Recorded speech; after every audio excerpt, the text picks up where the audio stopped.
Ассаламу алейкум. Пусть Аллах обрадует вас раем, дорогие братья. Вопрос такой. Имеет ли право женщина по мазхабу Абу Ханифа выходить замуж без вали? Будет ли никах действительно? Баракаллаху не имеет права. То есть, если хочешь, еляха, مثلا حنفيتский мазхабан это уже lui اشتمتع. То есть اشتماري وهم مجي على مجي يرداتهم. إذا مثلا إذا طبعا حنفيتский مذهب إزدلع حق بوه.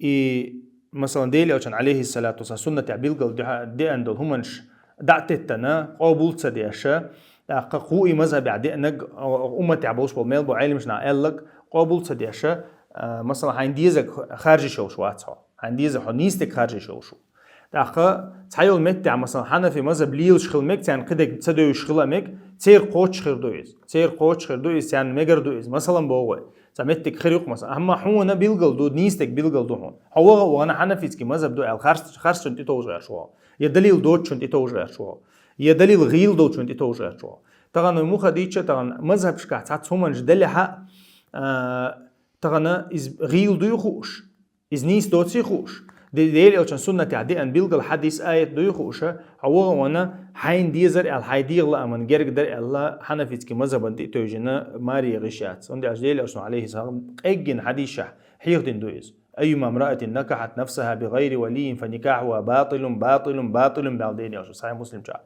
لكن در من الله زود شيء نك ولي وش ماري يغني أو نكاح باطل دوشن خاص دوشن أجديلي أو عليه الصلاة والسلام تنديره حين لوچن تتوجي شو عتسق نيش شو تتوجي شو والله أعلم.